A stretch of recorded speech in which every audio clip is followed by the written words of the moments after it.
student scholars in association with Goa Headmasters Association.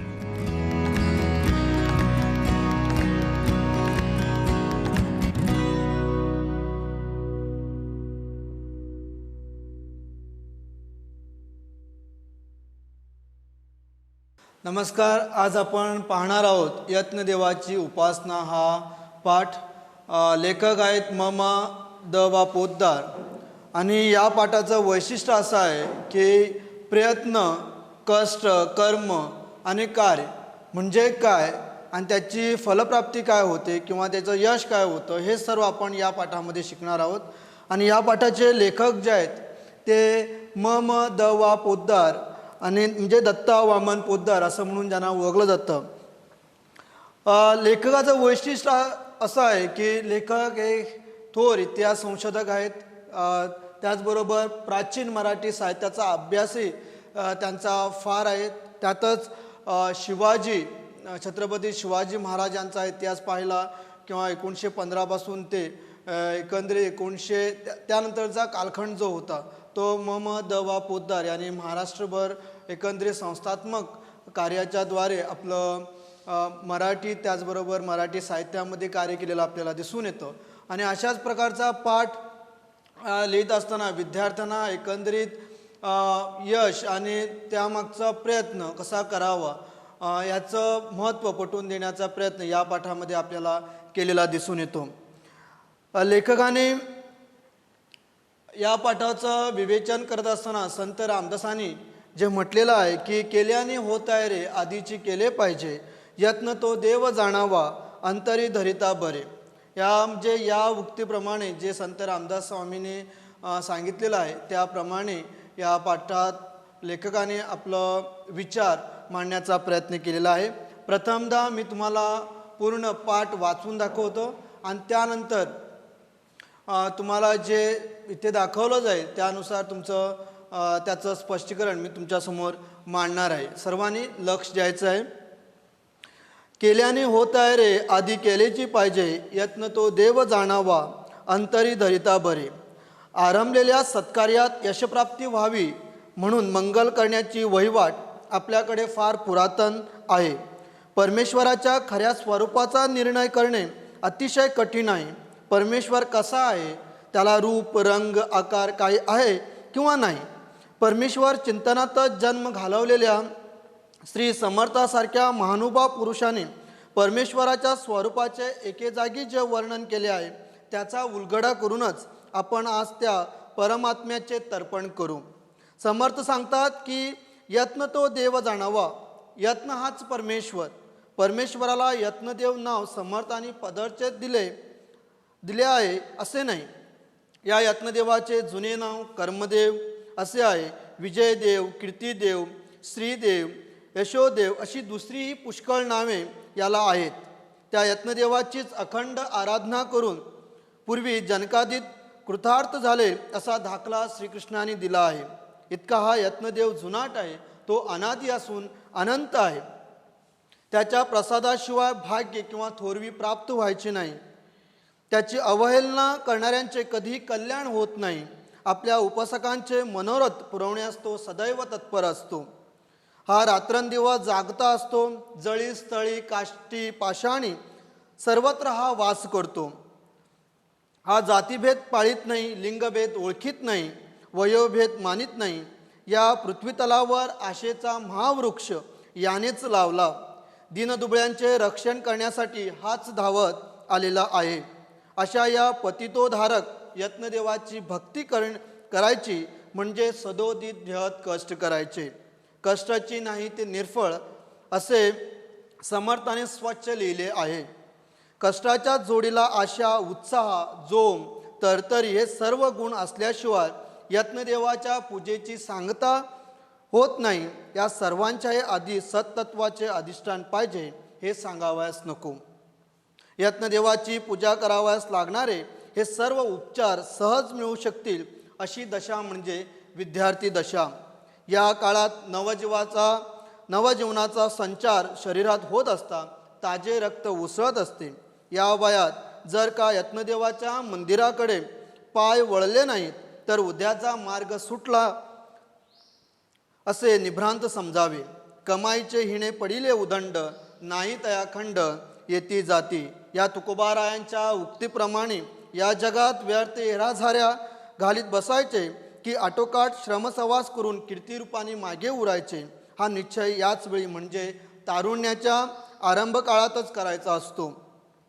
बाजार बुगड्यात सामील व्हायचे किंवा वीर म्हणून गणले जायचे हा निर्णय एव्हाच ठरवायचा असतो. खुर्दात मोजले जायचे अथवा महारत्नात गणले जायचे याचा निकाल येथेच लावून घ्यायचा असतो.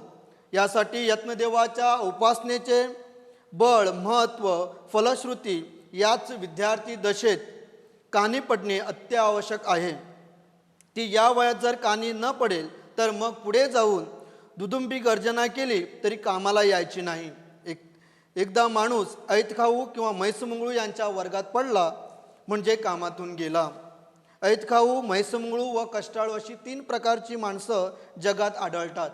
यापैकी ऐतखाऊ होणे किंवा आयत्या पिठावर रेषा ओढणे यात मर्दपणा नाही.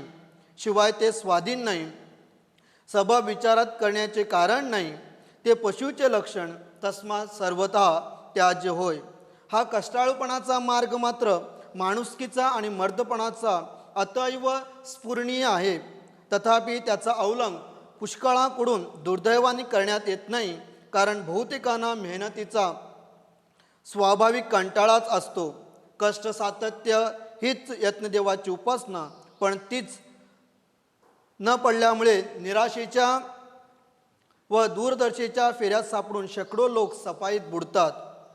या जगात येऊन काहीच न कमवता फुकट कुजणारे कितीतरी अभागी प्राणी या भूतलावर आहेत. काय त्यांना हात, पाय, नाक, डोळे नाहीत? आणि शिवाजी, रामदास, नेपोलियन, वॉशिंग्टन यासारखे कृतकार्य पुरुष काय क्षणानंद चतुरहस्त, त्रिपाद किंवा त्रिनेत्री होते? या सर्व मनुष्यासारखे मनुष्य. मग आम्हा तुम्हात आणि थोर विभूतीत फरक तो काय? फरक इतकाच की यत्नदेवाची मनोभावे आराधना विभूती पदवीला गेलेल्या थोरांनी केली आणि आपण त्याची कास धरावयास विसरलो. परिस्थितीची सबक सांगून पुष्कळ लोक स्वतःला व लोकांना फसवू पाहतात, पण नेपोलियनसारखे कर्तबगार पुरुष असा धीरोद्गार काढतात की परिस्थिती म्हणजे काय, आम्ही करू ती परिस्थिती. हे त्यांचे एके प्रसंगाचे उज्ज्वल उद्गार त्यांच्यासारख्या कर्मयोग्याला व यत्नदेवाच्या एकनिष्ठ पूजकाला शोभतात. व्यक्तीला काय किंवा राष्ट्राला काय भाग्य नाही, वैभव नाही, महत्त्व नाही असे रडगाणे कुणी गावे, ज्यांना यत्नदेवाचा अद्भुत प्रभाव कळला नाही अशा बापुड्या पामराने. यत्नदेवाची आराधना करणाऱ्यांना कशाची वाण पडत नाही. यत्नदेवाचा प्रसाद झाला म्हणजे दुर्बळांचे सबळ होतात. यत्नदेवाची कृपा झाली म्हणजे लहानाचे थोर होतात. यत्नदेवाची तृप्ती झाली की करंट्याचे कर्तबगार होतात. यत्नदेवाचा वरदहस्त डोक्यावर पडला की भाग्यहीनांचे भाग्यवंत होतात. यत्नदेवाचा संतोष झाला की अज्ञानांचे सज्ञान होतात. आंधळ्याचे डोळस होतात, परतंत्र्याचे स्वतंत्र होतात, सामान्याचे असामान्य होतात, दुर्बुद्धांचे सुबुद्ध होतात, फार काय पण दगडाचे देव होतात. म्हणून समर्थ सर्वांना उच्चारवाने सांगतात, भाग्यासी काय उणेरे यत्ना वाचूनी राहिले. म्हणजे तुम्ही जर पाठ ऐकला असेल तर तुम्हाला एकंदरीत या पाठ वाचत असताना एक समजलेलं असेल की प्रयत्न, कष्ट, यत्न, कर्म का करावं, कोणत्या दशेमध्ये करावं आणि त्याची फलप्राप्ती काय होते याची जाणीव जी आहे ती मला वाटते तुम्हाला पाठ वाचत असताना थोडी कल्पना जी आहे ती आलेली असेल असं मला वाटतं. लेखक सुरुवातीला म्हणतात की केल्याने होत आहे रे, आधी केलेची पाहिजे. यत्न तो देव जाणावा, अंतरी धरिता बरे. म्हणजे काय की कोणती गोष्ट जी आहे ती केल्याने होते, पण त्या अगोदर आपण ती गोष्ट, ते ध्येय प्राप्त करण्यासाठी ते कर्म केलं पाहिजे, ते कार्य केलं पाहिजे आणि त्याद्वारेच आपल्याला कोणतीही गोष्ट जी आहे ती सहज मिळू शकेल. त्याकरता ध्येय प्राप्तीकरता कर्म करण्याची किंवा प्रयत्न करण्याची किंवा यत्न करण्याची किंवा कष्ट करण्याची क्षमता जी आहे त्याची सुरुवात जी आहे ती आपण केली पाहिजे. तरच आपल्याला कोणतीही गोष्ट जी आहे ती जीवनामध्ये अशक्य अशी वाटणार नाही. म्हणून कवी म्हणतो की आपण कोणती गोष्ट जी आहे ती करण्याकरिता किंवा कोणतंही कार्य सत्कार्य करण्याकरिता आपण वेगवेगळ्या दृष्टीतून प्रयत्न करत असतो. त्यामध्ये मंगल करण्याकरिता आपण वेगवेगळ्या परमेश्वरांना ईश्वरांना सांगड वगैरे घालतो. परंतु खरं सांगायचं म्हणजे परमेश्वराचं खरं रूप कुणी पाहिलेलं आहे का? तर नाही. त्याचा रूप रंग तो कसा दिसतो, तो कसा आहे, हे कुणीही पाहिलेलं नाही आहे. म्हणून श्री समर्थ म्हणजे समर्थ रामदास स्वामीने स्वतःचा अनुभव व्यक्त करत असताना ते म्हटलेलं आहे की पुरुष आणि परमेश्वराच्या म्हणजे महानुभाव अशा संत समर्थ रामदास स्वामीने म्हटलेलं आहे की त्याचा उलगडा करूनच आपण या पाठाचं म्हणजे त्याचं एकंदरीत त्यांनी जो विचार मांडलेला आहे त्याचं पूर्णपणे स्पष्टीकरण देऊनच हा पाठ संपणार आहे असं आपल्याला दिसून येईल. समर्थ सांगतात की समर्थ रामदास स्वामी सांगतात की यत्न तो देव जाणावा.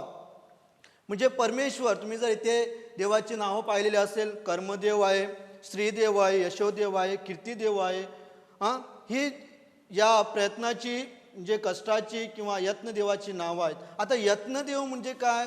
देवळामध्ये जाऊन तुम्हाला पाहायला मिळणार नाही, मंदिरामध्ये जाऊन तुम्हाला पाहायला मिळणार नाही. तुम्ही जे कष्ट करतात, तुम्ही जे प्रयत्न करतात, तुम्ही जे कार्य करतात, तुम्ही जे प्रयत्न करतात त्यालाच आपण काय म्हणू शकतो? तर यत्नदेव म्हणू शकतो. म्हणजे आपण जे काय करतो आहे, आपण जे काही प्रयत्न करतो आहे, आपण जे काही कष्ट करतो आहे, कष्टालाच समर्थ रामदास स्वामीने लेखकाच्या द्वारे सांगण्याचा प्रयत्न केलेला आहे की कष्ट हाच परमेश्वर आहे, प्रयत्न हाच परमेश्वर आहे, यत्न हाच परमेश्वर आहे. हा परमेश्वर तुम्हाला कुठेही जाऊन मंदिरामध्ये देवळामध्ये जाऊन भेटणार नाही, तर स्वतःच्या सत्कर्मामध्ये तो भेटणार आहे असं लेखक सांगण्याचा प्रयत्न करतो. परमेश्वराला यत्नदेव हे नाव काही समर्थ रामदास स्वामीने स्वतःचे दिलेलं नाही आहे, ते पुरातन आहे. म्हणजे ज्या काळापासून या स्तरावर प्राणीमात्र जीवित जे होतं ते चालू झालं त्यापासून ह्या प्रयत्न या ईश्वराची उत्पत्ती झाली असंही आपण म्हणू शकतो. म्हणजे तो अनादी आहे. म्हणजे तो कुठून सुरू झाला याचा काही पत्ता लागलेला नाही आहे. अनंत आहे, त्याचा अंत कधीही होणार नाही आहे. म्हणजे अशा प्रकारचा हा ईश्वर आहे. प्रयत्न म्हणजे कष्ट, यत्न हे जे आपण करतो त्यालाच समर्थ रामदास स्वामीने यत्नदेव असं म्हटलेलं आहे. आणि त्याची वैशिष्ट्ये सांगत असताना लेखक म्हणतो की कर्मदेव म्हणजे आपण जे काही कर्म करतो आहे, आपण जे काही कार्य करतो आहे त्यालाच ईश्वर म्हटलेलं आहे. श्रीदेव म्हणजे ज्या कामाद्वारे आपल्याला शुभप्राप्ती होणार त्यालाच आपण देव म्हणू शकतो. यशोदेव, आता शुभप्राप्ती झाली किंवा आपण कार्य केलं तर आपल्याला यश हे आपल्या पदरामध्ये येणारच आहे, मग त्याला लेखकाने यशोदेव म्हटलेलं आहे. आणि यश प्राप्त झाल्यानंतर आपोआप आपल्या जीवनामध्ये जी प्राप्त होते त्याला आपण म्हणतो कीर्ती. आणि ती कीर्तिदेव म्हणजे अशा प्रकारची नावं जी आहेत ती समर्थ रामदास स्वामीने आपल्या पदरची दिली नाही, तर याद्वारे म्हणजे कर्माद्वारे आपल्याला शुभप्राप्ती होणार आहे. शुभप्राप्त झालं तर आपल्याला यश मिळणार आहे, आणि यश मिळालं तर आपोआप आपल्या आयुष्यामध्ये आपल्या जीवनामध्ये कीर्ती प्राप्त होणार आहे. तो अनादी असून तो अनंत आहे. म्हणजे त्याचा थांगपत्ता लागलेला नाही की कधीपासून हा यत्नदेव सुरू झालेला आहे, परंतु अनंत आहे, तो संपणार नाही आहे हे मात्र नक्की आहे. तो जागृत असतो प्रत्येक ठिकाणी, दिवस रात जागृत असतो. म्हणजे या माणसाने त्या माणसाने अमुक वेळी कार्य करायला पाहिजे, कष्ट करायला पाहिजे, काम करायला पाहिजे असं कुठेही लिहिलेलं नाही आहे. आपण माणूस जो आहे तो ज्या ठिकाणी ज्यावेळी आपल्याला पाहिजे त्यावेळी आपण काम करू शकतो, कष्ट करू शकतो, आणि त्यामुळे तो प्रत्येक ठिकाणी जागृत असतो. आणि म्हणून सर्वत्र असतो तो. म्हणजे प्रत्येक ठिकाणावर या चराचर सृष्टीवर जर आपण पाहायला गेलो तर प्रत्येक ठिकाणावर हा सर्वत्र वास करत असतो. सर्वत्र हा नेहमीच कष्ट प्रयत्न जे आहे ते नेहमीच सदोदित सर्वच ठिकाणी आपल्याला पाहायला मिळतात. भेद मानित नाही, म्हणजे लिंगभेद मानित म्हणजे हे काम जे आहे ते पुरुषांनी केलं पाहिजे, ते काम जे आहे ते एका स्त्रीने केलं पाहिजे असं कुठेही लिहिलेलं नाही आहे. प्रत्येकाच्या वाट्याला, प्रत्येकाच्या आयुष्यामध्ये जे कार्य येतं आहे, जे काम येतं आहे ते आपण करायचं असतं. म्हणजे या ईश्वराने कुठेही भेद केलेला नाही आहे बघा. म्हणजे आपण जर पाहायला गेलो म्हणजे आता म्हटलेलं आहे भेद मानित नाही, कोणत्या प्रकारचा भेद जो आहे तो मानत नाही आहे. म्हणजे लिंगभेद, वयोभेद हे जे आहे म्हणजे म्हातारपणी हेच काम केलं पाहिजे, तारुण्यामध्ये हेच काम केलं पाहिजे किंवा लहानपणी आपण हेच काम केलं पाहिजे असं कुठेही लिहिलेलं नाही आहे. आपण ज्यावेळी जे काम आपल्या वाट्याला येतं आहे आयुष्यामध्ये जगत असताना ज्या ज्या गोष्टी आपल्याला येतात ते आपण केलं पाहिजे. त्याला म्हणजे इथे सांगण्याचा प्रयत्न एवढाच आहे की कर्मदेव म्हणत असताना आपण जे काही कार्य करतो आहे त्यालाच आपण कर्मदेव म्हटलेलं आहे, त्यालाच आपण यत्नदेव म्हटलेलं आहे. आणि हे म्हणत असताना यत्नदेवाने वयोभेद मानलेला नाही आहे, लिंगभेद मानलेला नाही आहे. म्हणजे एका स्त्रीनेच काम केलं पाहिजे, ते काम जे आहे ते पुरुषांनीच केलं पाहिजे, किंवा ते काम जे आहे म्हाताऱ्या माणसांनीच केलं पाहिजे, तरुणांनीच केलं पाहिजे, किंवा हे काम जे आहे ते लहान मुलांनीच केलं पाहिजे असं कुठेही लिहिलेलं नाही आहे. सांगण्याचं तात्पर्य असं आहे की हा यत्नदेव जो आहे तो भेद मानत नाही आहे. आणि पुढे सांगतो तो जो माणूस बेहद कष्ट करतो, कार्य करतो, त्याच्याजवळ हा नेहमीच यत्नदेव जो आहे तो वास करतो, सहवास करतो असं तो म्हणतो. म्हणजे नेहमी प्रयत्न करत राहणं हे आपल्या हाती असतं. आणि हे सांगण्याचा प्रयत्न यत्नदेव या पाठाच्याद्वारे लेखक समर्थ रामदास स्वामींचे विचार मांडण्याचा प्रयत्न करताना आपल्याला दिसून येतो आहे. तो जुनाट आहे, नवीन नाही आहे. म्हणजे आताच माणसाने कार्य करायला, काम करायला वगैरे सुरुवात केली असं काही नाही आहे. सुरुवाती काळापासून म्हणजे ज्याचा थांगपत्ता लागलेला नाही इतका जुनाट आहे तो. मनोरथी म्हणजे जो माणूस प्रयत्न करतो, जो माणूस कष्ट करतो, जो माणूस यत्न करतो आणि त्या माणसाने ध्येय एक ठेवलेलं असतं, ते पूर्ण करायचं असं वाटत असेल तर त्याचं मनोरथ, त्याच्या मनासारखं कार्य व्हावं हे सदैव मनोरथ जे आहे ते पुरवण्यास सदैव यत्नदेव जो आहे तो तत्पर असतो, तयार असतो. जळी स्थळी काष्टी पाषाणी. आता इथे म्हटलेलं आहे की जळी स्थळी काष्टी पाषाणी म्हणजे प्रत्येक ठिकाणावर, प्रत्येक जागेवर हा यत्नदेव वास करतो, प्रत्येक स्थळावर तो वास करतो. लाकडामध्ये घ्या, काष्टी म्हणजे लाकूड, लाकडामध्ये घ्या, दगडामध्ये सुद्धा घ्या, म्हणजे प्रत्येक ठिकाणी यत्नदेव जो आहे तो वास करताना आपल्याला दिसून येतो. आता इथे जनकाधिक ऋषी जे आहे त्यांचं उदाहरण लेखकांनी दिलेलं आहे. ते म्हणतात की करिता कर्म कैवल्य पद पावतो, कर्माद्वाराची सिद्धीसे पावले जनकाधिक. म्हणजे इथे हे काही दिलेलं नाही आहे पाठामध्ये, परंतु जनकाधिकाचा जे उदाहरण इथे दिलेलं आहे म्हणजे असं म्हटलं जातं की म्हणजे त्यांनी आपलं कार्य करूनच जनकाधिक जे आहे ते सिद्धीस पावले होते, आपल्या उच्च पदावर पोचले होते. अशा प्रकारचं विवेचन, अशा प्रकारचं उदाहरण जे आहे ते या पाठाच्याद्वारे लेखक आपल्याला देताना दिसून येतो. पुढे लेखक म्हणतात की अशा या यत्नदेवाची भक्ती करायची म्हणजे काय तर सदोदित नेहमी खूप कष्ट करायचे, बेहद कष्ट करायचे. आणि जो कष्ट करणार नाही त्याला फळप्राप्ती होणार नाही. आणि म्हणून लेखक म्हणतोय की म्हणजे या यत्नदेवाची आराधना करणं, या यत्नदेवाची भक्ती करणं म्हणजे काय करणं, सदोदित बेहद कष्ट करणं, नेहमी प्रयत्न करणं, नेहमी कार्य करणं, नेहमी कर्म करणं, नेहमी परिश्रम करणं म्हणजेच यत्नदेवाची भक्ती करणं होय. आणि या पुढे ते म्हणतात की कष्टाचे नाही ते निर्फळ.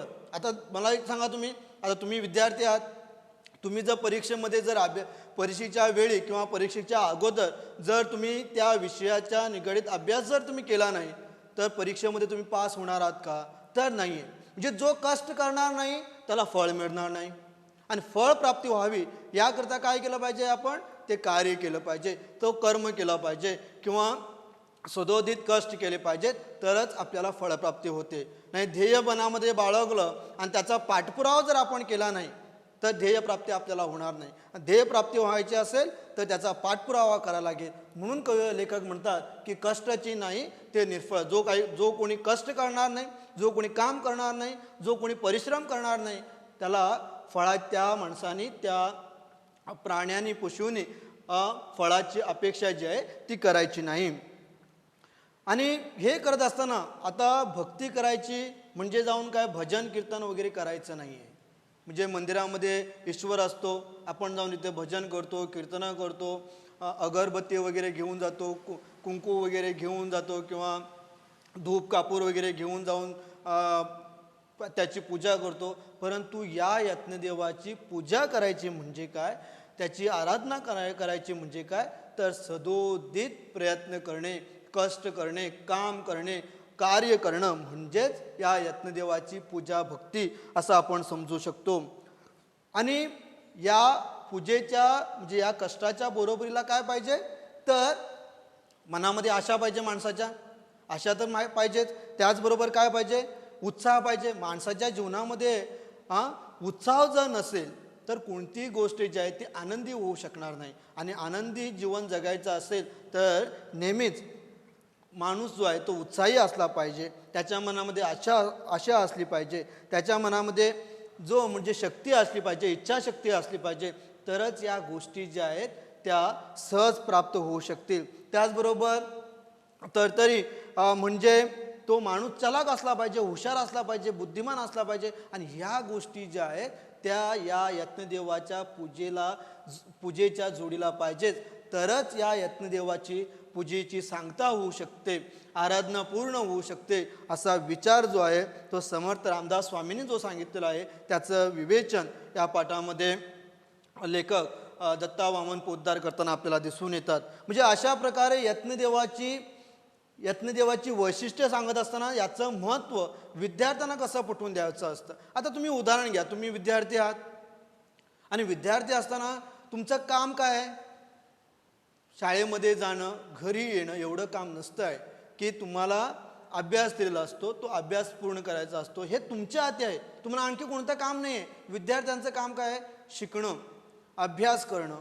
आणि परीक्षेला गेल्यानंतर जर तुम्ही अभ्यासच केला नाही, जर तुम्ही शाळेमध्येच जर गेला नाही आणि तुम्ही शेवटी जर विचार केला की मला पास व्हायचं आहे, पास होणार का तुम्ही, तर नाही आहे. मग त्याकरता तुमचं कार्य कोणतं आहे, तर तुमचं कार्य कोणतं आहे, तर तुमचं कार्य आहे, विद्यार्थ्यांचं कार्य आहे ते अभ्यास करणं, कष्ट करणं, सदोदित त्याचा पाठपुरावा करणं, हे प्रत्येक विद्यार्थ्याचं कार्य आहे. आणि याचा म्हणजे लेखक म्हणतो आहे की यत्नदेवाची पूजा करावयास लागणारे हे सर्व उपचार सहज मिळू शकतील. आणि ती दशा जी आहे, ते वय जे आहे ते कोणतं आहे, तर ती विद्यार्थी दशा आहे. या काळात याचं कारण ते सांगतात की या काळामध्ये नवजीवनाचा संचार जो आहे तो होत असतो. म्हणजे नवीन काहीतरी जीवनामध्ये पाहिजे, नवीन रक्त जे आहे ते या वयामध्ये तारुण्य वयामध्ये जे आहे ते संचार करत असतं. आणि त्याचमुळे त्या अगोदर लेखक सांगतात की सत्तत्वाचं अधिष्ठान पाहिजे, म्हणजे माणसाने तत्वनिष्ठ असलं पाहिजे. आपण जे करतो आहे त्याच्याशी निष्ठा राखून आपण केलं पाहिजे, तरच कोणतीही गोष्ट जी आहे ते आपण पूर्ण म्हणू शकतो. आणि याकरता लेखक सांगतात की विद्यार्थी दशेचा काळ जो आहे तो यत्नदेवाच्या उपासनेकरता, भक्तीकरता, पूजेकरता नेमका चांगला आहे असं सांगत असताना त्या पुढे सांगतात की आटोकाट प्रयत्न केले पाहिजेत. आणि आटोकाट जर प्रयत्न केले नाहीत, म्हणजे लवकरात लवकर जर आपण या यत्नदेवाच्या पूजेकरता, आराधना करता, भक्तीकरता जर आपण प्रयत्न केलेत नाही, तर कोणतीही गोष्ट जी आहे ती आपल्याला साध्य होणार नाही.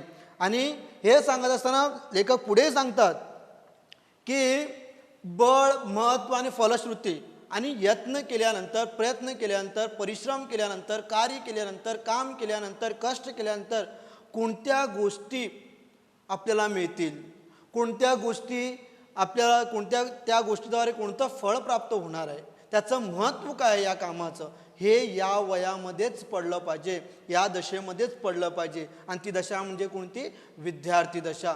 आणि विद्यार्थी दशेत जर ह्या गोष्टी जर कानावर पडल्या नाहीत, तर नंतर जाऊन तुम्ही मोठी गर्जना जरी केली तरी त्याचा उपयोग काही होणार नाही. म्हणून म्हणजे तुम्ही जर पाहिलं असेल, म्हणजे ज्या गोष्टी ज्यावेळी करायच्या आहेत त्याच वेळी आपण त्या केल्या पाहिजे. नंतरला जर ठेवला आणि तुम्ही म्हातारमध्ये गेल्या, म्हातारे झाल्यात आणि तुम्ही जर विचार केला की नाही मला आता या गोष्टी करायच्या आहेत, ज्या गोष्टी आपल्याला तारुण्यामध्ये करायच्या आहेत, आणि त्या गोष्टी जर आपण विचार केला की त्या गोष्टी आता करायच्या आहेत, तर नंतर काही होणार नाही आहे. कारण ज्या गोष्टींचा विचार आपण अगोदरपासून केला पाहिजे, तो जर विचार आपण केला नाही तर कोणतीही गोष्ट जी आहे ती साध्य होऊ शकणार नाही.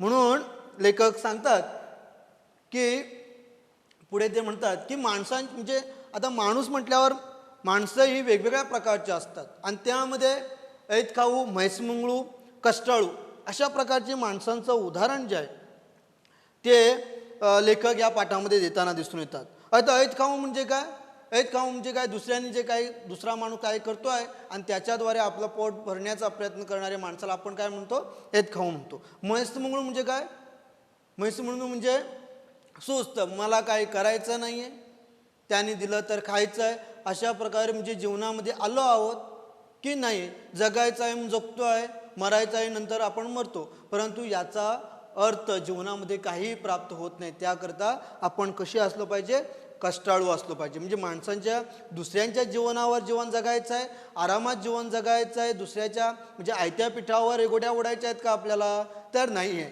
तर आपण स्वतःहून कष्ट केले पाहिजे, स्वतःहून कार्य केलं पाहिजे, स्वतःहून काम परिश्रम केले पाहिजे, तरच आपल्या आयुष्यामध्ये त्याची फलप्राप्ती होऊ शकते.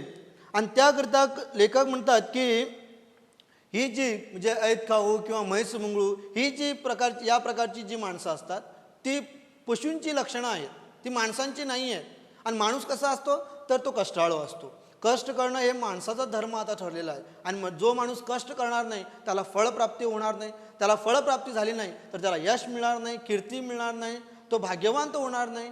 मग याकरता लेखक काय सांगतोय की जी म्हणजे आता उदाहरण दिलेले आहेत बघ, यामध्ये छत्रपती शिवाजी महाराज, संत रामदास, नेपोलियन बोनापार्ट, वॉशिंग्टन, आता या माणसाची उदाहरणं आता येथे सांगतात की ही माणसं माणूस नव्हते का, ही सामान्य माणसं होती, परंतु त्यांनी आपल्या कर्तव्याच्या द्वारे, आपल्या कार्याच्या द्वारे, आपल्या कष्टाच्या द्वारे, आपल्या परिश्रमाच्या द्वारे ती असामान्य व्यक्तिमत्व होऊन गेली या जगामध्ये. म्हणजे छत्रपती शिवाजी महाराजांनी अवघ्या 16व्या वर्षी हिंदवी स्वराज्याची स्थापना करण्याची शपथ घेतली होती. म्हणजे ज्या वयामध्ये त्यांनी जे करायचं होतं त्याच वयामध्ये त्यांनी केलं, म्हणून छत्रपती शिवाजी महाराज आज पूर्ण भारत देशामध्ये अनेक तरुणांचं उदाहरण ठरलेलं आहे. संत रामदासांनी आपल्या वेगवेगळ्या विचारसरणीच्या द्वारे, आपल्या अभंग श्लोकांच्या, मनाचे श्लोक किंवा दासबोध सारख्या ग्रंथांच्या द्वारे वैचारिक पेरणी जी आहे ती समाजामध्ये देण्याचा प्रयत्न केला. नेपोलियन बोनापार्ट सारख्या या योद्ध्याने अनेक युद्ध जिंकून एक सरसेनापती ही पदवी प्राप्त करून आपल्या देशाला स्वतंत्र करण्याचा धीरोद्गार प्रयत्न केला आणि त्यामध्ये त्याला यश प्राप्त झालं. वॉशिंग्टन अमेरिकेचे राष्ट्राध्यक्ष पण होते. म्हणजे अशा प्रकारची माणसं जी होऊन गेलेली आहेत ते त्या माणसांना काय 6 तोंड वगैरे होती का, षडानन होते का ते, किंवा त्यांना 3 डोळे वगैरे होते का, किंवा 3 कान वगैरे होते का, 6 तोंड वगैरे होते का, 4 पाय वगैरे होते का, तर ती आमच्यासारखी तुमच्यासारखीच सामान्य माणसं होती. परंतु त्यांनी आपल्या कर्तव्याच्या द्वारे, आपल्या परिश्रमाच्या द्वारे सामान्य माणसापासून असामान्य झाले. याचं कारण होतं तर त्या माणसाने यत्न देवाची मनोभावे आराधना केली, परिश्रम केले, कष्ट केले, म्हणून तर ती कीर्तिरूपास आली. आणि अशा प्रकारची उदाहरणं देत असताना तो म्हणजे परिस्थिती म्हणजे काय, आता इथे सांगण्याचा प्रयत्न असा आहे की सामान्य माणसं आणि कर्तबगार माणसं यातील फरक कोणता आहे. ती सामान्य माणसं जी आहे ती त्रास घ्यायला, मेहनत करायला कंटाळतात. कोणती गोष्ट जी आहे नाही ते मला जमणार नाही. आता काही विद्यार्थी वर्गामध्ये बसलेले असतात, त्यांना विचारलं बाबा हे कर, तू होमवर्क का म्हणजे गृहपाठ किंवा होमवर्क का केला नाही, तर ते सांगतात नाही वेळ नव्हता, वीज गेलेली होती, कोणती ना कोणती कारणं पुढं ढकलतात. त्याला काही अर्थ आहे का, म्हणजे कारणं शोधतात, कारण त्यांना तो अभ्यास करायला कंटाळा आलेला असतो. कष्ट सातत्य नसतं, कुणीतरी सांगितलं आहे बाबा तू हे कर, एक दिवस आपण करतो, पाहतो, दुसऱ्या दिवशी करत नाही. म्हणजे याचा अर्थ काय, आपल्याला फळ पण पाहिजे, परंतु त्या फळप्राप्तीकरता कष्ट सातत्य जर नसेल तर कोणती गोष्ट जी आहे ती साध्य होणार नाही. आणि पुढे ते लेखक सांगतात की ती माणसं जी आहेत ती स्वतःला व दुसऱ्यांना फसवू पाहतात, स्वतः फसतातच. म्हणजे आता कोणती कारणं, ॲक्च्युली ती कारणं नसतात, पाहायला गेलं तर ती कारणं नसतात, परंतु कारणं पुढे करतात. आता तुमचंच उदाहरण, विद्यार्थ्यांचंच उदाहरण आपण घेऊया. तुम्हाला अभ्यास दिला तर तुम्ही वेगवेगळी कारणं देतात. तुम्हाला वाटतं की आपण शिक्षकाला किंवा शिक्षिकेला फसवतो आहे आणि मी फसवलेला आहे, तुम्हाला आनंद होतो, तुम्ही कारणं वेगवेगळी देतात. परंतु अशा प्रकारची कारणं देत असताना तुम्ही स्वतःहून विचार करा की तुम्ही स्वतःला फसवतातच, त्याचबरोबर दुसऱ्याला फसवतातच, त्याचबरोबर तुम्ही स्वतःही फसवून घेतात. आणि अशा प्रकारची सामान्य माणसांची जी वैशिष्ट्य आहे. आणि त्याचबरोबर ती माणसं जी असतात ती रणगाणे गाणारी असतात. नेहमीच कोणतं ना कोणतं निमित्त पुढे करतात, कोणतं ना कोणतं कारण पुढे करतात आणि नेहमी कुठेतरी आपलं रणगाणं जे आहे ते सुरू करतात. आणि ह्या गोष्टी ज्या आहेत, म्हणजे ज्या माणसांना मेहनतीचा कंटाळा येतो, त्यांच्या कष्टामध्ये, कार्यामध्ये, कर्मामध्ये, कामामध्ये सातत्य नसतं, जी स्वतःला व दुसऱ्याला फसवू पाहतात, जी माणसं नेहमी आपल्या आयुष्यामध्ये रणगाणं नेहमी त्यांचं चालू असतं, ही माणसं सामान्य असतात. त्यांना असामान्य होण्याकरता ते कोणतंही कार्य ती करत नाहीत. आणि पुढे ती सांगतात की कर्तबगार माणूस कोण असतो? कर्तबगार माणूस तोच असतो जो कष्टाळू असतो, जो मेहनत करतो, जो कष्टामध्ये सातत्य ठेवतो आणि कोणत्या प्रकारची परिस्थिती आली तर बिनधास्तपणे त्या परिस्थितीला सामोरे जातो, पाठ न करता सामोरे जातो. ती माणसं कर्तबगार होऊ शकतात, ती माणसं कर्मयोगी होऊ शकतात. आणि या प्रकारची माणसं जी असतात, जी कर्तबगार माणसं असतात, ती माणुसकीला जपणारी असतात. त्यांच्यामध्ये मर्दपणा असतो. आता मर्दपणा म्हणजे काय? जो मर्द मर्दाप्रमाणे राहतो त्याला आपण मर्द म्हणतो. आणि ते कार्य जर जे कार्य त्यांनी करायला पाहिजे होतं ते कार्य जर त्यांनी केलंच नाही तर त्याला आपण मर्द म्हणू शकतो का? तर नाही आहे. म्हणजे मर्दपणा असला पाहिजे. अशा प्रकारची माणसं जी आहे ती कर्तबगार, कर्तव्यनिष्ठ होऊ शकतील, असं समर्थ रामदास स्वामींचा विचार जो आहे तो लेखक आपल्याला या पाठाद्वारे सांगण्याचा प्रयत्न करतो. आता परिस्थिती म्हणजे काय? लेखक सांगतात की आपण करू ती परिस्थिती. आता साधं उदाहरण घ्या. तुमच्या आजूबाजूच्या किंवा गावामध्ये शेजार पाजार असलेल्या, तुम्ही गावामध्ये जर पहिल्यांदा शिकत आहात, तुमच्या गावामध्ये शिक्षक झालेला आहे, कोणीतरी अभियंता झालेला आहे, परंतु कोणीतरी डॉक्टर झालेला नाही आहे. मग तुमच्या लक्षामध्ये येतं की गावामध्ये शिक्षक झालेला आहे, गावामध्ये अभियंता म्हणजे इंजिनियर झालेला आहे, डॉक्टर झालेलं नाही. म्हणजे तुम्हाला वाटतं काय की मला आता डॉक्टर व्हायचं आहे, कारण गावामध्ये झालेलं नाही. म्हणजे परिस्थिती काय आहे की तुमच्या गावामध्ये डॉक्टर नाही आहे, रस्ता नाही आहे तुमच्या गावामध्ये. तो रस्ता व्हायला पाहिजे हे आपल्याला परिस्थिती शिकवते. आपण गरीब आहोत, श्रीमंत नाही आहोत, परंतु ज्या प्रकारचे कष्ट मी घेतो आहे ते कष्ट भविष्यातील माझ्या पिढीला यायला नको आहेत, म्हणून जो प्रयत्न करतो, म्हणजे परिस्थितीला सामोरे जातो, तो म्हणजे परिस्थिती म्हणजे काय? आपण घडवू, आपण करू तीच परिस्थिती. आणि कर्तबगार माणसं आणि कर्मयोगी जे असतात ती परिस्थितीला पाठ करत नाही, तर परिस्थितीला ठामपणे सामोरे जातात. म्हणून तर ती एक प्रकारे असामान्य व्यक्तिमत्व होऊन जातात. आणि जो माणूस एकनिष्ठतेने या यत्नदेवाची पूजा, अर्चना, आराधना, भक्ती करतो, त्याला कोणत्याही गोष्टीची जी आहे ती वाण पडत नाही, अडवणूक, फसवणूक होत नाही, असं लेखक म्हणताना आपल्याला दिसून येतो. आता यत्नदेवाची पूजा करायची म्हणजे काय? तर यत्नदेवाची पूजा करायची म्हणजे, आणि त्या पूजेमुळे कोणत्या गोष्टी साध्य होतात? तर यत्नदेवाच्या पूजेमुळे दुर्बलांचे सबळ होतात. ज्या माणसाजवळ ताकद नाही, ज्या माणसाजवळ बळ नाही असं वाटतं, परंतु प्रयत्न जर केला तर यत्नदेवाचा प्रसाद, यत्नदेवाचा संतोष जर त्यांच्यावर झाला तर यत्नदेवाच्या कृपेमुळे दुर्बलांचे सुद्धा सबळ होतात, लहानाचे थोर होतात. आता असामान्य माणसं, मी सामान्य माणसं आहेत, कुणी ओळखत नाही, काही करत नाही, परंतु त्यांनी जर त्या कष्टामध्ये त्या ध्येयाच्या मागे पाठपुरावा जर केला तर वेगवेगळ्या ठिकाणावर जाऊ शकतो. छत्रपती शिवाजी महाराजांना लहानपणी कोण ओळखत होतं का? ते लहान असताना तर कुणी नाही. आजही त्यांना ओळखतो माणूस. मोहनदास करमचंद गांधी हे त्यांची आपण नेहमीच वेगवेगळ्या गोष्टीद्वारे यांचं उदाहरण देतो. लहानपणी त्यांना कोणी ओळखत होतं का? परंतु त्यांच्या कार्यामुळे ते सिद्धीस पावले, त्यांच्या कार्यामुळे आजही ते महात्मे म्हणून त्यांचं वर्णन केलं जातं. म्हणजे अशा प्रकारची माणसं जी आहेत ती कर्तव्यदक्ष जी होती, कर्तव्यनिष्ठ जी होती, त्या माणसाने आपापल्या परीने विभूतीपदीला ती माणसं पावलेली आहेत. करंट्याचे कर्तबगार होतात. म्हणजे काही न करता कुजणारी माणसं जी होती, त्या माणसाने जर प्रयत्न केला, कार्य केलं, परिश्रम केले, काम केलं, तर ती सुद्धा माणसं जी आहे ती कर्तबगार होऊ शकतील. ही आशा जी आहे ती यत्नदेवाच्या उपासनेद्वारेच आपल्याला आपली आशा पूर्ण होऊ शकते. भाग्यहीनांचे भाग्यवंत होतात. काही वेळा खूप वेळा तुम्ही सुद्धा ऐकलं असेल की माझ्या नशिबी ही गोष्ट नाही आहे, माझ्या आयुष्यामध्ये ही गोष्ट भाग्य नाही आहे.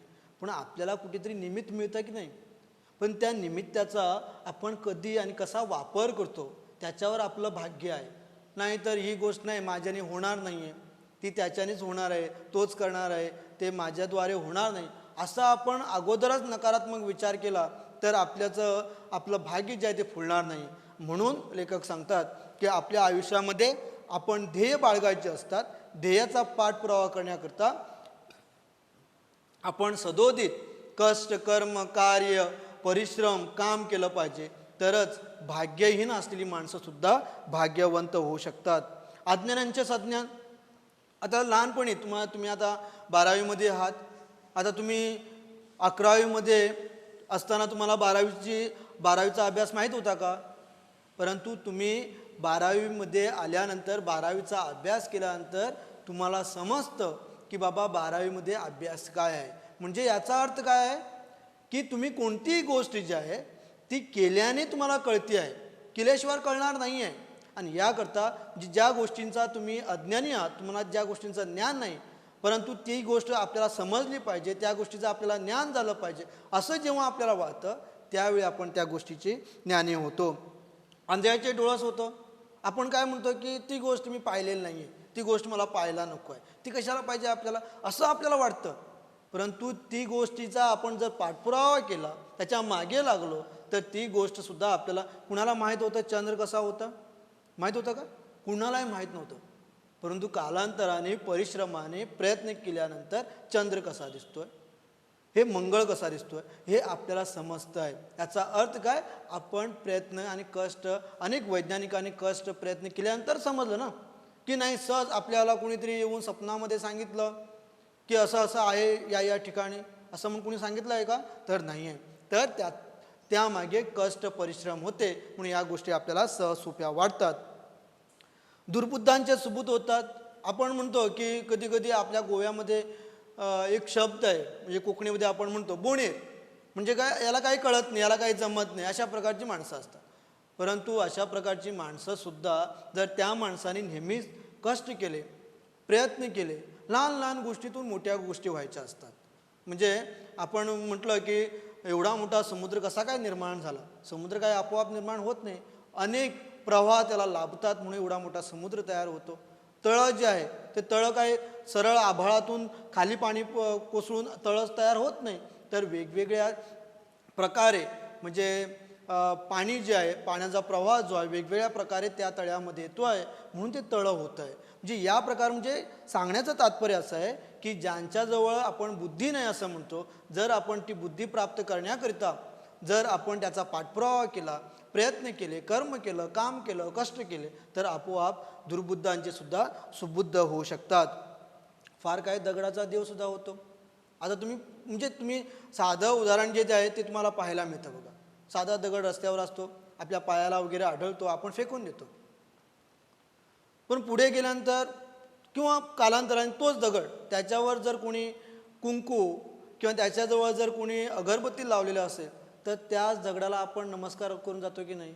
म्हणजे याचा अर्थ असा आहे की दगडाचा सुद्धा देव होतो. म्हणजे आपण ज्या गोष्टी म्हणतो आहे, ज्या गोष्टी साध्य करण्याचा प्रयत्न करतो आहे, त्या गोष्टीला वेगळं महत्त्व कधी प्राप्त होतं, तर त्या गोष्टीच्या कर्माद्वारे, त्या गोष्टीच्या फलप्राप्तीकरता त्याचा प्रयत्न केल्यानंतरच होतं आहे. मी साध्या गोष्टी बघा, म्हणजे तुम्ही जर पाहिलं, म्हणजे तुम्ही वेगवेगळ्या ठिकाणी गेलात, वेगवेगळ्या ठिकाणी तुम्ही प्रवास केलेला आहे, तुम्ही अनुभवलेले आहेत या गोष्टींच्या, म्हणजे तुम्ही हा पाठ म्हणजे वेगळा काही असं नाही आहे. तुम्ही आहेत, तुमच्याकडेच गोष्टी आहेत, परंतु त्या गोष्टींचा आपण उलगडा कसा करायचा आहे, त्याचा पर्दाफाश तुमच्याजवळ असलेल्या गोष्टींचा कसा करायचा आहे, लोकांसमोर तुम्ही कसं करून जायचं आहे, याचं वेगवेगळ्या गोष्टींच्या द्वारे इथे विवेचन करण्याचा प्रयत्न लेखकाने केलेला आपल्याला दिसून येतो. म्हणून शेवटी समर्थाने सांगितल्याप्रमाणे लेखक म्हणतात की भाग्यासे काय उणे रे, यातना वाचून राहिले. आपल्या आयुष्यामध्ये अशी कोणती गोष्ट आहे जी होऊ शकत नाही?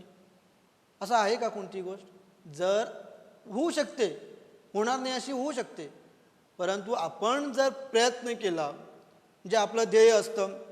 काही विद्यार्थ्यांचं ध्येय असेल की मला डॉक्टर व्हायचं आहे, मला इंजिनियर व्हायचं आहे, मला शिक्षक व्हायचं आहे, मला वैज्ञानिक व्हायचं आहे, मला वैमानिक व्हायचं आहे. वेगवेगळ्या म्हणजे स्तरावर आपल्याला काम करायचं, हे आपलं ध्येय आहे. पण ते ध्येय प्राप्त करण्याकरता, आपला गोल जो आहे तो पूर्ण करण्याकरता आपण प्रयत्न करतो आहे की नाही? आणि जर प्रयत्न जर केले, कर्म जर केलं, काम जर केलं आणि त्यामध्ये सातत्य जर राखलं, तर या जगामध्ये कोणतीही गोष्ट जी आहे ती अशक्य नाही आहे, शक्य आहे. जे अशा प्रकारे म्हणून म्हणतात की भाग्याचे आपल्या आयुष्यामध्ये कोणती गोष्ट अशी राहू शकते जी प्रयत्न केल्यानंतर, तर अशा प्रकारची कोणतीही गोष्ट नाही जी राहू शकते. म्हणजे भाग्याचे काय उणेरे यातना वाचून राहिले, असं लेखक सांगताना आपल्याला दिसून येतो. म्हणजे अशा प्रकारे जर आपण पाहायला गेलो, सुरुवातीपासून या पाठाद्वारे जर आपण पाहायला गेलो, तर लेखकाने प्रयत्न म्हणजे जे आपण कष्ट, प्रयत्न, कर्म करतो, काम करतो, परिश्रम करतो, यालाच देव म्हटलेला आहे. देव म्हणजे मूर्तीमध्ये शोधायला जाऊ नका. तुम्ही जे काही कष्ट करतात, परिश्रम करतात, त्यालाच लेखकाने इथे देव म्हटलेलं आहे. म्हणजे त्याची पूजा करायची, आराधना करायची म्हणजे काय? देवळामध्ये ज्या प्रकारे जाऊन तुम्ही अगरबत्ती लावतात, त्याची ओवाळणी करतात, इथे तसं करायचं नाही आहे. त्याची आराधना, भक्ती करायची म्हणजे काय? सदोदित नेहमी कष्ट करायचे. तुमच्या आयुष्यामध्ये तुम्हाला जे काही प्राप्त व्हायचं असं वाटत असेल, तर त्याचा पाठपुरावा होण्याकरता तुम्ही जो कष्ट, प्रयत्न करतात, ती करणं म्हणजे त्याची पूजा, अर्चना, आराधना करणं किंवा भक्ती करणं, असं इथं लेखक म्हणताना दिसून येतात. आणि काही गोष्टी ज्या आहेत त्या विद्यार्थी दशेमध्येच होऊ शकतात. कारण आपलं वय जे असतं ते एकंदरीत या वयामध्ये, या दशेमध्ये आपल्या जीवनामध्ये नवा संचार जो आहे तो होत असतो. आणि याकरता नवीन गोष्टी शिकण्याची ताकद आपल्या बुद्धीमध्ये असते. आणि याकरता या गोष्टी ज्या आहेत त्या झाल्याच पाहिजे. आणि म्हणून विद्यार्थी दशेचा काळ जो आहे तो या प्रयत्न देवाकरता किंवा यत्न देवाकरता फार महत्त्वाचा ठरतो. आता एकंदरीत जर तुम्ही पाहिलं की माणसाचे प्रकार सांगितलेले आहेत. सुरुवातीला आपण वेगवेगळ्या जे विद्यार्थी दशा म्हणजे वैशिष्ट्य पाहिलेले आहेत या पाठाचे. कर्मदेव, श्रीदेव, यशोदेव, किंवा तो अनंत आहे, तो जातीभेद किंवा भेद मानत नाही, किंवा या जातीनेच काम केलं पाहिजे, त्या जातीनेच काम केलं पाहिजे असं कुठेही मानत नाही. त्यानंतर धर्मभेद मानत नाही, लिंगभेद ओळखीत नाही. अशा प्रकारच्या गोष्टी यत्नदेवाजवळ आहेत.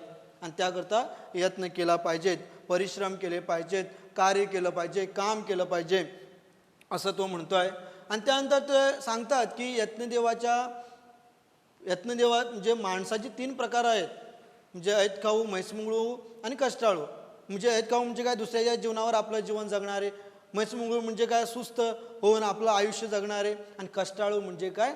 नेहमी सातत्याने काम करणारे, परिश्रम करणारे, कष्ट करणारे माणसं, त्यांना आपण कष्टाळू म्हणतो. आणि कष्ट करणारी माणसं ही माणुसकीला जपणारे असतात. त्यांच्याजवळ मर्दपणा असतो. मर्दपणा म्हणजे काय? जी गोष्ट त्या माणसाने करायची आहे ती जर त्याने केली नाही तर त्याला आपण मर्द म्हणू शकत नाही. म्हणजे जी गोष्ट त्यांनी करायला पाहिजे ती केलीच तर त्याला आपण मर्द म्हणतो. आणि अशा प्रकारच्या गोष्टींचं विवेचन देत असताना वेगवेगळ्या महापुरुषांची उदाहरणं इथे दिलेली आहेत. म्हणजे छत्रपती शिवाजी महाराज, ज्याने अवघ्या 16व्या वर्षी हिंदवी स्वराज्याची स्थापना करण्याची शपथ घेतली आणि ते पूर्ण करून दाखवलं. म्हणजे अशा प्रकारची धारणा, प्रार्थना करणारी माणसं विभूती पदवीला पोचतात. याचं उदाहरण छत्रपती शिवाजी महाराजांच्या द्वारे आपल्याला दिसून येतं. त्याचबरोबर नेपोलियन बोनापार्ट सारखा फ्रेंच योद्धा, ज्याने अख्ख्या विश्वामध्ये मोठा योद्धा म्हणून नाव रूपास आला. कारण त्याने तो काय जन्मास आला त्यावेळीच असामान्य होता असं नव्हे, सामान्य होता, परंतु आपल्या कार्याद्वारे असामान्य झाला. आणि जो माणूस यत्नदेवाची मनोभावे आराधना करतो, पूजा करतो, भक्ती करतो, म्हणजे काय? नेहमी कष्ट करतो, परिश्रम करतो, काम करतो, कार्य करतो आणि त्याचा पाठपुरावा करतो, ती माणसं जी आहेत त्या माणसांना कोणत्याही गोष्टीची अडचण जाणवत नाही. ती माणसं दुर्बळ जरी असली तरी ती सबळ होतील, लहान जरी असली तर ती थोर होतील, करंटी जरी असली तर ती कर्तबगार होतील, भाग्यहीन जरी असली तर ती भाग्यवंत होतील, अज्ञानी जरी असली तर ती सज्ञान होतील, आंधळी जरी असली तर ती डोळस होतील. दुर्बुद्ध जरी असली तर ती सुबुद्ध होते. फार तर काय, परिश्रम, काम आणि कार्य केलं तर दगडाचा सुद्धा देव होतो, हे सांगण्याचा प्रयत्न करत असताना शेवटी समर्थ म्हणतात की भाग्यासी काय उणे रे यातना वाचून राहिले. म्हणजे काय, अशी कोणतीही गोष्ट या जगामध्ये माणसाच्या आयुष्यामध्ये राहू शकत नाही. म्हणजे काय, आपण जर परिश्रम केले, कार्य केलं, कष्ट केले, प्रयत्न केले तर कोणतीही गोष्ट या जगामध्ये साध्य होऊ शकते, पूर्ण होऊ शकते. याकरता त्या गोष्टीचा नेहमी सदोदित पाठपुरावा जर आपण केला तर ह्या गोष्टी सहज मिळू शकतील. आता या पाठामध्ये काही प्रश्न जे आहेत, प्रश्नांचे महत्त्वाचे मुद्दे तुम्हाला मी थोडक्यात सांगतो आहे. आता प्रश्न जे आहेत ते वेगवेगळे जरी असले तर यात महत्त्वाचं काय आहे की यत्नदेवाचे स्वरूप काय आहे ते तुम्हाला मी सांगितलेलं आहे. वैशिष्ट्य सांगितलं म्हणजे कर्मदेव, यश, श्रीदेव, तो अनंत आहे, अनादी आहे, तो जातीभेद, लिंगभेद वगैरे काही मानत नाही आहे. म्हणजे अशा प्रकारचं वैशिष्ट्य जे आहे ते तुम्हाला सांगितलं आहे. आणि यत्नदेवाचं महत्त्व जे आहे ते विद्यार्थी दशेमध्ये काढणी पडणं फार गरजेचं असतं. कारण त्या वयामध्ये जे आहे ती त्या वयामध्ये आपल्या नवजीवनाचा संचार शरीरामध्ये होत असतो. नवीन काहीतरी शिकण्याची ताकद आपल्या शरीरामध्ये उत्पन्न होत असते. आणि त्या वयामध्ये या यत्नदेवाचं महत्त्व आणि त्याची फळप्राप्ती काय असते हे कानी पडणं फार महत्त्वाचं आहे. कष्टाचं महत्त्वसुद्धा, म्हणजे कष्ट केल्यानंतर कोणत्या स्तरावर आपण पोचू शकतो. म्हणजे डॉक्टर APJ अब्दुल कलाम घ्या, डॉक्टर बाबासाहेब आंबेडकर घ्या, ज्यांना अस्पृश्य म्हणून बाकावर सुद्धा, तुम्ही ज्या प्रकारे आता बाकावर बसलात त्या प्रकारे न बसता खाली बसून, वेगळा बसून सुद्धा एवढ्या मोठ्या राष्ट्राची, एवढ्या मोठ्या देशाची राजघटना लिहू शकतो. म्हणजे प्रयत्न केले तर आपण कोणत्याही स्तरावर पोचू शकतो. म्हणजे प्रयत्नांती परमेश्वर, जिथे प्रयत्न संपतात तिथे परमेश्वर असतो. म्हणजे प्रयत्न करत राहणं, म्हणजे आपले प्रयत्न कधी या जगामध्ये आपण वावरत असताना आपले प्रयत्न, कष्ट, काम कधी संपणार नाही आहे, परंतु असं म्हणून ते सांगतात. आणि अस्तित्वाची जाणीव आणि कष्टाळूपणाचा मार्ग जो असतो, हे या गोष्टी तुमच्या कानी पडलेल्या आहेत. म्हणजे आपलं अस्तित्व या जगामध्ये काय असावं, आपण आपला मृत्यू झाल्यानंतर, आपला देहांत झाल्यानंतर आपण कोण म्हणून आज जिवंत राहावं. अनेक तुम्ही जर मराठीमध्ये जर घेतले, बालकवी किती वर्षाचे होते, 29, 27, 28 वर्ष जीवन जगले, परंतु आजही बालकवींचा अभ्यास आपण करतो आहे. महात्मा गांधी 1948 पासून, म्हणजे तेव्हापासून आजपर्यंत गांधींची पूजा अर्चना आपण 2 ऑक्टोबरला वगैरे करतो. म्हणजे याचं कारण काय, महान माणसं जी विभूती पदवीला पोचली त्या माणसाने काही ना काही केलेलं होतं, म्हणून त्यांच्या गेल्यानंतर सुद्धा आज आपण त्यांना आठवणीत घेतो. म्हणजे याकरिता माणसाने अस्तित्वाची जाणीव जी आहे, कष्टाळूपणाचा मार्ग जो आहे तो जर स्वीकारला तर कोणती गोष्ट या जीवनामध्ये अशक्य अशी वाटणार नाही. म्हणजे या प्रकारे लेखकाने या पाठाचं विवेचन करत असताना आपल्याला यत्नदेवाची किंवा कष्टाचं महत्त्व कसं असतं, काय आहे हे सांगण्याचा प्रयत्न केलेला आहे. म्हणजे प्रयत्नशीलता आणि श्रम यांचे मोल या पाठाच्या द्वारे तुम्हाला सांगण्याचा प्रयत्न इथे केलेला आहे. आता पुढे तुम्हाला काही व्याकरणामधील ज्या गोष्टी ज्या आहेत, म्हणजे भाववाचक नामे. आता भाववाचक नामे म्हणजे काय, एखाद्या प्राणी किंवा वस्तूला आपण एका शब्दामुळे त्याचं वेगळं महत्त्व जे आहे, त्याला भाव, म्हणजे त्याचा गुण किंवा धर्म किंवा त्याचा भाव वेगळा होतो, त्यालाच आपण भाववाचक म्हणतो. म्हणजे भाव देणं, मोठेपण देणं त्या शब्दाला, असं साध्या भाषेमध्ये सांगायचं झालं तर मोठेपण देणं, त्याला आपण भाववाचक म्हणू शकतो. आता माणूस आहे तर भाववाचक करायचं झालं तर ती माणुसकी झाली. स्वतंत्रता किंवा स्वातंत्र्य, थोरवी गुण आहे. शब्द कोणता आहे, थोर, पण त्याला गुण कोणता लाभला, थोरवी लाभला. कष्टाळूपणा, मर्दपणा, पुरुषत्व, जे अशा प्रकारच्या त्या प्रत्येक शब्दाच्या गुणामुळे, धर्मामुळे आणि त्याला दिलेल्या भावामुळे जो शब्द तयार होतो त्याला आपण भाववाचक शब्द असे म्हणतो. Prudent scholars powered by Lupin pharmaceuticals. अब आपकी सुरक्षा आपके हाथों में. ल्यूपी सेफ हैंड सैनिटाइजर, आपका और चेन्नई सुपर किंग्स का फर्स्ट लाइन ऑफ डिफेंस. अब आपकी सुरक्षा आपके हाथों में। ल्यूपी सेफ हैंड सैनिटाइजर, आपका और चेन्नई सुपर किंग्स का फर्स्ट लाइन ऑफ डिफेंस। अब आपकी सुरक्षा आपके हाथों में। ल्यूपी सेफ हैंड सैनिटाइजर, आपका और चेन्नई सुपर किंग्स का फर्स्ट लाइन ऑफ डिफेंस।